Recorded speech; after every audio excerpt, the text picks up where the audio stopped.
Nada es constante en este mundo sino el cambio. Es un dicho. ¿Lo han escuchado? A veces nos alegramos del cambio. A veces nos alegramos del cambio. A veces nos quejamos del cambio. Una relación de pareja que comienza en paz, a veces con el tiempo las cosas cambian. Hasta a los niños nos pasa, tenemos amigos con los que nos llevamos súper bien, disfrutamos de la amistad y de repente algo cambia. Nos peleamos por algo, tenemos una riña. En un trabajo tenemos luna de miel, empezamos todos hermosos, es el mejor trabajo del mundo y de repente a los pocos días o las pocas semanas empezamos a verle las manchas al gato y todo se complica, todo cambia. Y nos quejamos del cambio, decimos, ¿por qué no quedó así como debería ser? Pero a veces celebramos el cambio, a veces nos encanta que las cosas cambien. Cuando tenemos una sesión, una etapa de sequía y estamos plantando y de repente viene lluvia y abunda la lluvia, estamos alegres de que las cosas cambiaron. Y el Señor ha creado el tiempo y ha creado el cambio por un sabio propósito. Una esposa llorando de noche por los maltratos del marido y orando al Señor por el cambio de su marido. Una madre angustiada por las adicciones de su hijo, orando a Dios, pidiendo cambio. Personas pasando hambre por inflación, por escasez en un país, rogando a Dios por cambio. Y esto ha llevado a concluir en los ciclos del tiempo y en los siglos que el hombre no cambia. La gente dice, y yo escuché muchas veces personas que con razón me decían, los hombres no cambian. Cuando digo hombres, digo en término antropológico general, ¿no? Mujeres y hombres. Y es cierto, hermanos, el hombre no cambia. Dios cambia al hombre. Y hoy hablaremos en profundidad, pero brevemente, del milagro del cambio. Y Pablo, después de esa, yo realmente he sido enormemente bendecido de estudiar el capítulo 8 de Romanos. Es una progresión maravillosa hacia un clímax. Para mí, uno de los mejores capítulos del Nuevo Testamento en términos de la riqueza teológica. Y vamos a ir al segmento entre el versículo 5 y el versículo 11. Si me acompañan con la lectura, por favor. Porque los que son de la carne piensan en las cosas de la carne, pero los que son del Espíritu en las cosas del Espíritu. Romanos 8, hermana. Porque el ocuparse de la carne es muerte, pero el ocuparse del Espíritu es vida y paz. Por cuanto los designios de la carne son enemistad contra Dios, porque no se sujetan a la ley de Dios, ni tampoco pueden. Y los que viven según la carne no pueden agradar a Dios. Mas vosotros no vivís según la carne, sino según el Espíritu. Si es que el Espíritu de Dios mora en vosotros. Y si alguno no tiene el Espíritu de Cristo, no es de él. Pero si Cristo está en vosotros, el cuerpo en verdad está muerto a causa del pecado, mas el Espíritu vive a causa de la justicia. Y si el Espíritu de aquel que levantó de los muertos a Jesús mora en vosotros, el que levantó de los muertos a Cristo, Jesús, vivificará también vuestros cuerpos mortales por su Espíritu que mora en vosotros. Esta es la obra de la transformación. Yo tenía una forma, hoy tengo otra forma, pero no es mi forma, es Cristo en mí, como es en ti, hermana. ¿Y por qué digo que este capítulo es maravilloso? Esta época vamos a viajar por el capítulo 8 hasta ese clímax que está en el versículo 38 y 39. Y quiero que leamos el final desde el principio. El versículo 38 y 39 dice Pablo, por lo cual estoy seguro, no porque está seguro en su opinión, sino porque está seguramente fundamentado. Estoy seguro de que ni la muerte, ni la vida, ni ángeles, ni principados, ni potestades, ni lo presente, ni lo porvenir, ni lo alto, ni lo profundo, ni ninguna otra cosa creada nos podrá separar del amor de Dios que es en Cristo Jesús, Señor nuestro. Y el Espíritu, hermanos, el Espíritu Santo que tanto se habla hoy en el mundo cristiano, es para el cristiano como Dios es para la tierra, el mundo físico. El Espíritu es nuestro creador. Fíjense esta frase. El Espíritu es para el creyente lo que Dios el creador es para el mundo físico. Sin Dios el mundo físico no existiría. Ha sido creado y es sustentado continuamente por el poder de un Dios omnipotente. Para el cristiano el Espíritu Santo es lo que nos ha creado. Es la nueva creación que ha hecho en nosotros y es lo que nos sustenta todos los días. El Espíritu no viene como un invitado, como hablábamos hoy en la escuela dominical. El Espíritu es quien nos domina, nos controla, nos habita, sufre, se contrista y se goza con nosotros cuando le seguimos. Hay mucha confusión, hermanos, en lo que es el Espíritu Santo.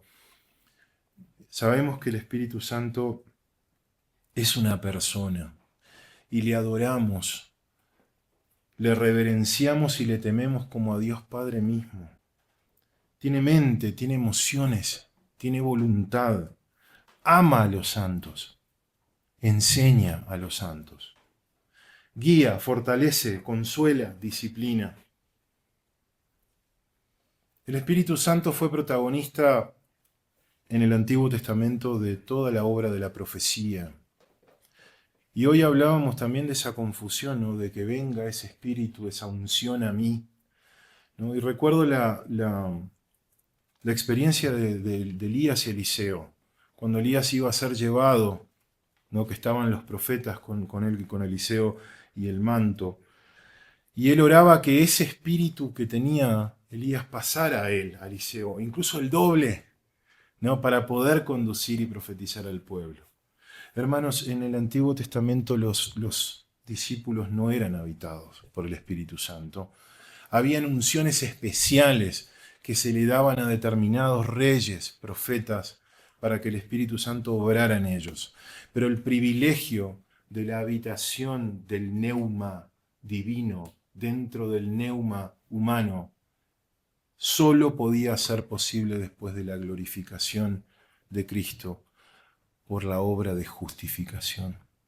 Yo no podía ser hecho santo, justo a los ojos de Dios, para que Dios mismo habite en este oikos, en esta casa, en esta morada, hasta que no se consumara la obra de Cristo.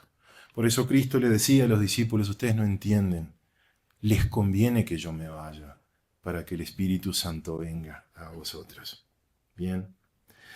Y se habla del Espíritu de Dios aquí y del Espíritu de Cristo. Si leemos en Juan 14, 26, quienes desean acompañarme, van a ver algo aparentemente contradictorio, ¿no? Juan 14, 26 dice, les doy tiempo a buscar.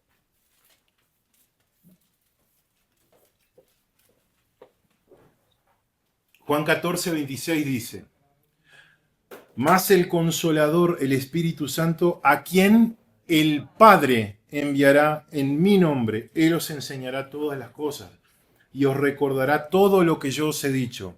Ahora movámonos exactamente un capítulo adelante, 15:26. 15:26. Pero cuando venga el Consolador, a quien yo os enviaré del Padre, el Espíritu de verdad, el cual procede del Padre, Él dará testimonio acerca de mí. Y cuanto más entendemos y estudiamos la naturaleza de la Trinidad, más podemos ver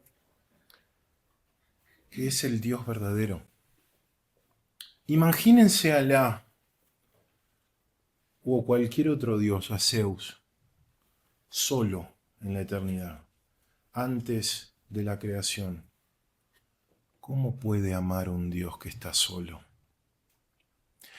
El amor es la expresión de absoluta entrega hacia algo o hacia alguien, ¿no? Un Dios como Alá, que está solo en la eternidad, no puede amar a nada ni a nadie hasta que no crea. Hasta que no hay algo creado en lo que Él pueda depositar amor. Ese Dios es falso.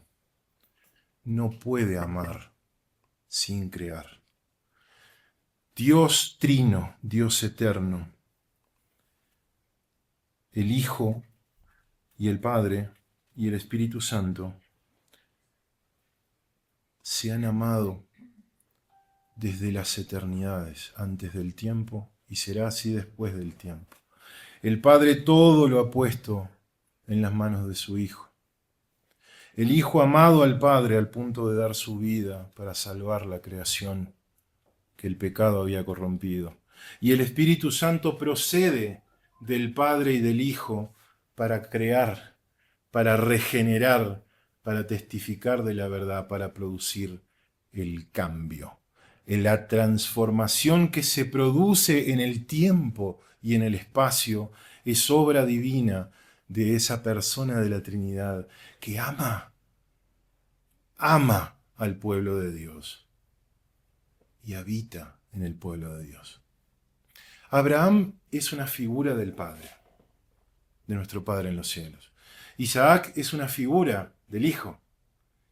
Y Eleazar, ese siervo que va enviado por Abraham con una enorme reverencia y respeto, al punto de que se inclina y ruega a Jehová para que bendiga su viaje. ¿Para qué? Para buscar a su esposa, para buscar a la esposa de Isaac. Y viaja, y el Señor bendice, porque aparece Rebeca en la fuente del agua con su cántaro.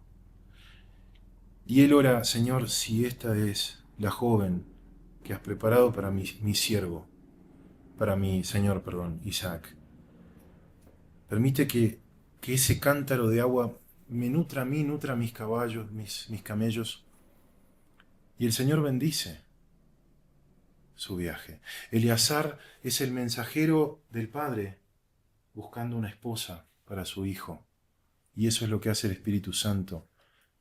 Él está desde hace 2000 años construyendo una esposa para su Señor, para nuestro Salvador. Y tenía 40 años Isaac cuando se casó. Y fue en el año 2025 a.C. que se casó Isaac con Rebeca. Y estamos en el 2025 después de Cristo, 40 jubileos después del nacimiento del Señor. Dios quiera que este sea el año. Esperemos que así sea. Todo en la Biblia son imágenes, espejos. Todo en la Biblia son tipos y figuras que testifican y retestifican una y otra vez de las verdades de Dios que no tienen tiempo, son eternas. Y aquí es donde vamos a hablar, hermanos, del cambio de naturaleza. Porque Pablo habla de andar, andamos. Y estos que son y piensan, como dice Pablo, aquí hay un sentido de causa, hay un cambio de corazón y de mente, y esto es lo que hablábamos al principio, que parece que no cambia, que siempre es igual. Sin embargo, aprendemos en la palabra que hay dos clases de personas en este mundo. Los que están en Adán y los que están en Cristo.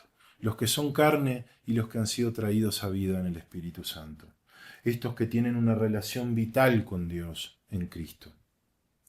Cierto es que los cristianos son más o menos obedientes. Lo podemos ver en nosotros mismos, ¿no? A veces uno da testimonio de Dios y a veces uno da testimonio de lo débil que es. Aunque estemos habitados, el Espíritu Santo es nuestra morada. Nosotros somos morada del Espíritu Santo. Y me acuerdo de Eleazar cuando va y le pregunta a Rebeca si tiene lugar para morar en su casa. Y toda la familia de Rebeca, el padre, que era pariente de Abraham, le abren la puerta de la casa para que entren y se queden y posen. Esa es la actitud del creyente. Abre su corazón de par en par para que el Espíritu sea habitado como que nosotros somos su oikeo, su casa. Y esto produce una orientación fundamental, un sesgo emocional, una actitud de la persona de continua adoración y de reverencia por las cosas de Dios sagradas. Tú no eres perfecto, hermano, hermana, como yo no lo soy, pero es como que tenemos ese sentir, como decía Pablo, que haya ese sentir que hubo en Cristo Jesús, porque nos sentimos diferentes. Ya no nos sentimos extranjeros ni advenedizos. No nos sentimos tan peregrinos en este mundo, sino que nos sentimos hijos.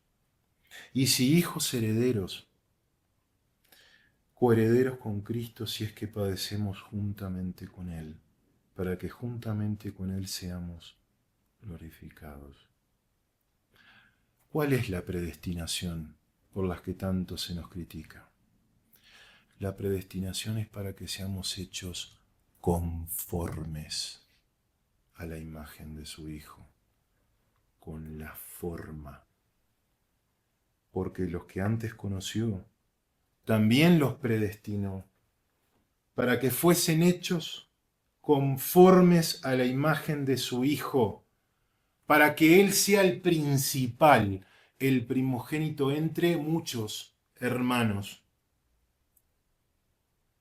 ¿Para qué? Para que andemos en esas obras santas que Dios ha predestinado para ti desde el principio, que Él ha preparado para que andes en ellas. Y por otro lado tenemos la carne. Tenemos a los que están en Cristo y los que están en Adán. Y la Escritura sobra de ejemplos y de epítetos y de características que para mí no son ajenas porque me describen a mí antes de conocer al Señor. Pero me quiero hacer simplemente un énfasis en esto. Desprecian el señorío. Porque ahí hay una clave para detectar un falso cristiano. Desprecia el señorío.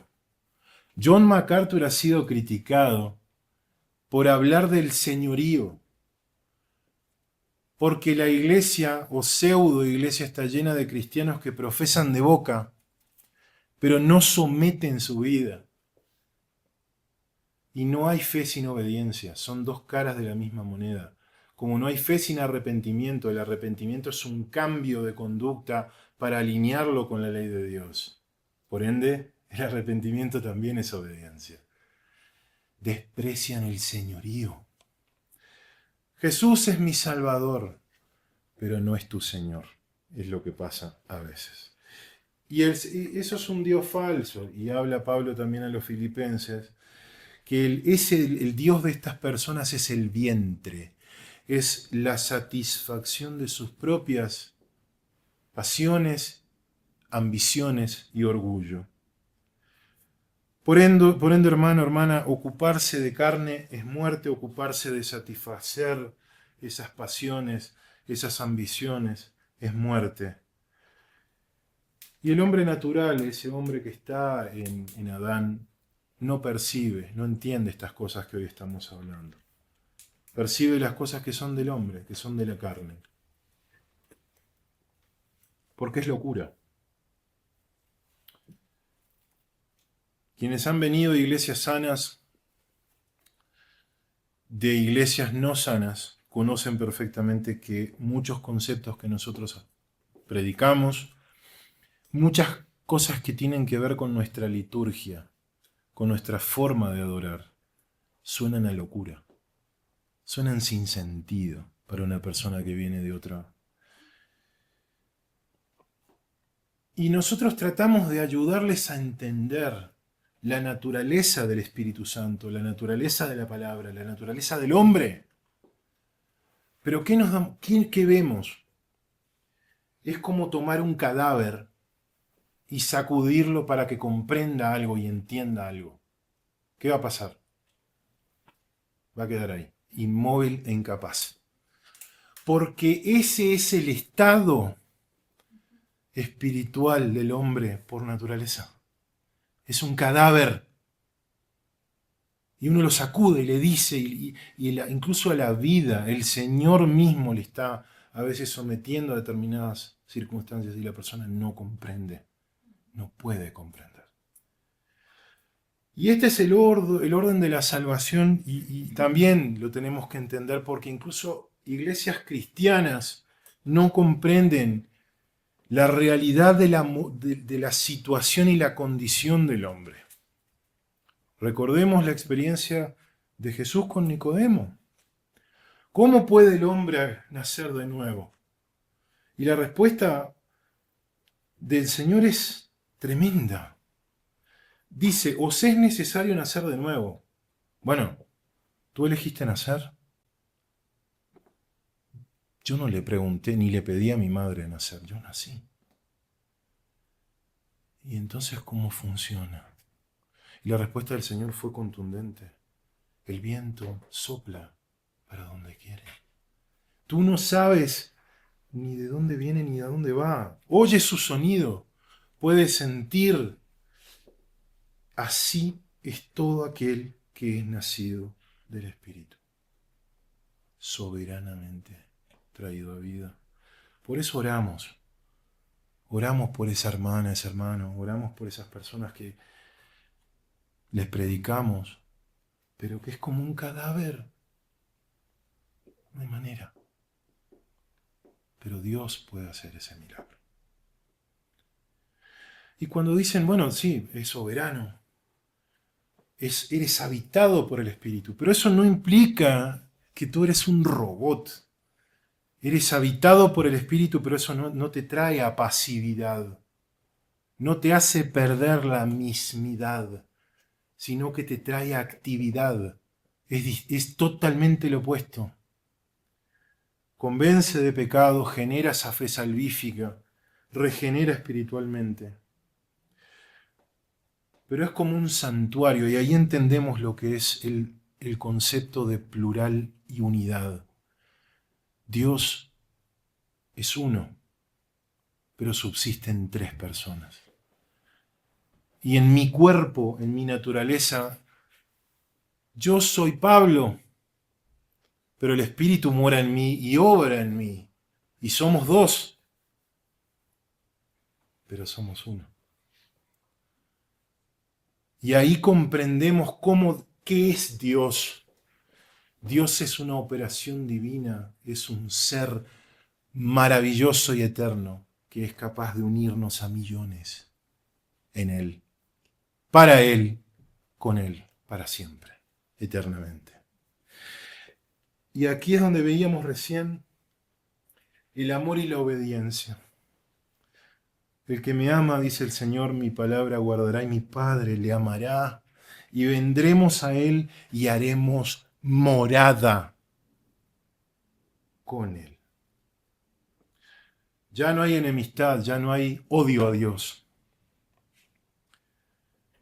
Esta película que vimos, el hombre había perdido, el niño, casi muere la mujer y él se sienta en el piso y mira una Biblia que dice confía en Dios. Y se pone a hablar en voz alta y le dice, la última vez que hablamos, yo no quise hablarte más, porque tú me quitaste lo que yo más preciaba. Y ese es el vínculo silencioso del hombre que no cree, pero sabe dentro de sí que Dios está ahí. Lo odia, le tiene rencor, le reprocha las cosas que ha vivido en el pasado. Pero sabe que está ahí Dios. Podrá decir en voz alta, no, yo no creo. Pero lo único que hay en su corazón es enemistad. Y Cristo vino a matar esa enemistad. Anunció paz, anunció buenas nuevas de paz a los que estaban lejos, no solo geográficamente, sino lejos espiritualmente, alejados de la idea de quién es Dios. Pero dice Pablo, si siendo enemigos fuimos reconciliados con Dios por la muerte de su Hijo, mucho más estando reconciliados, seremos salvos por su vida.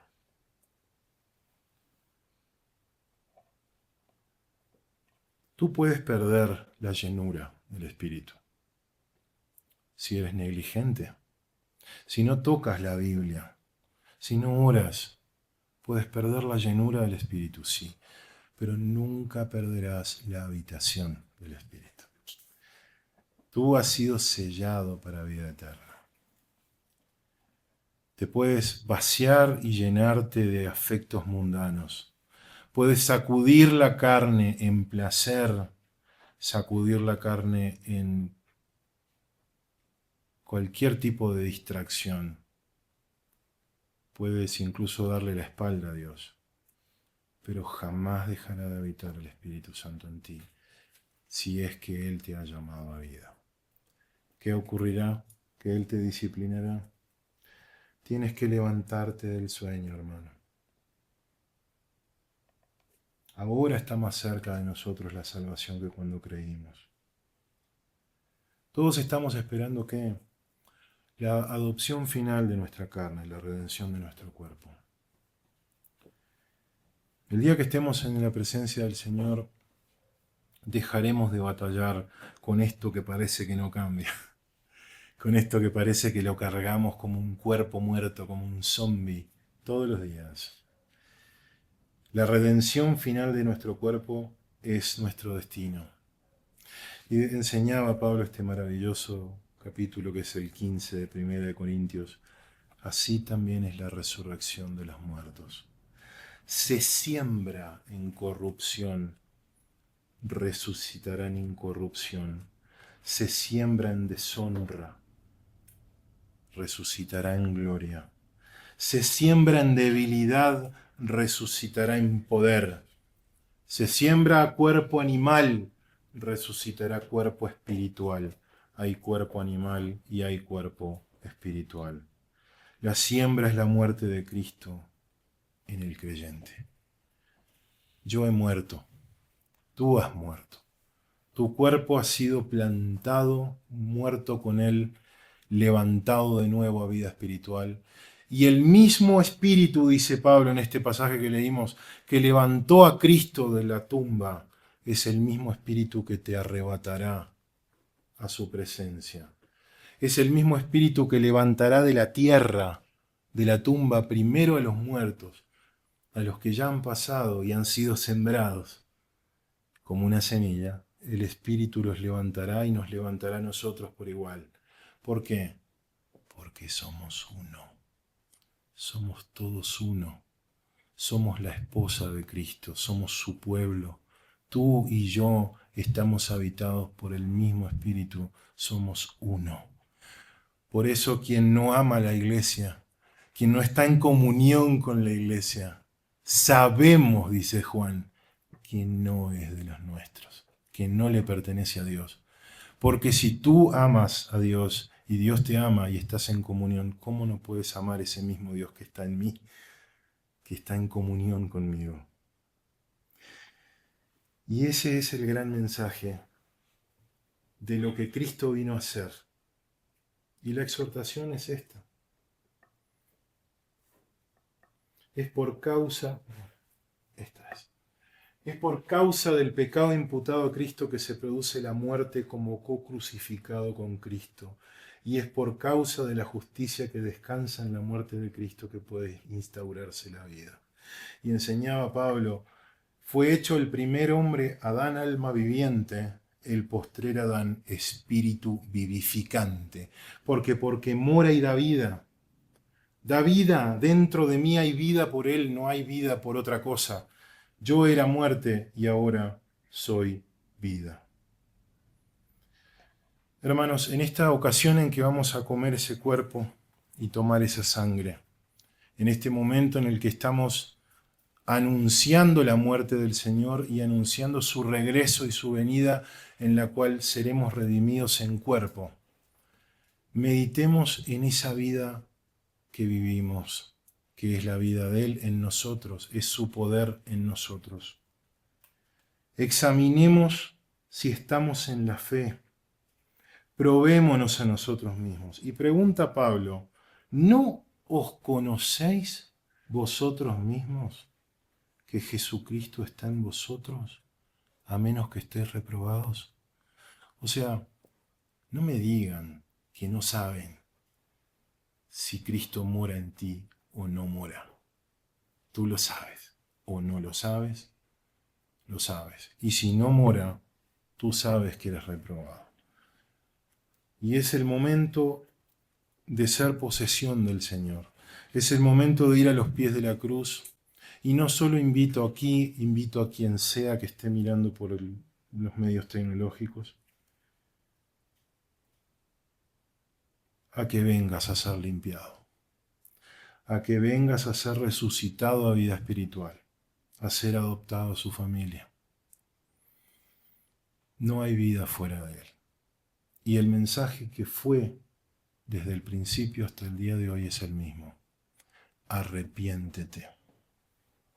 Arrepiéntete. Ven a la cruz buscando gracia y misericordia del Señor. Sé propicio de mí, Señor. Hombre pecador, sé propicio de mí. Y eso oramos en este momento antes de la cena del Señor. Oremos.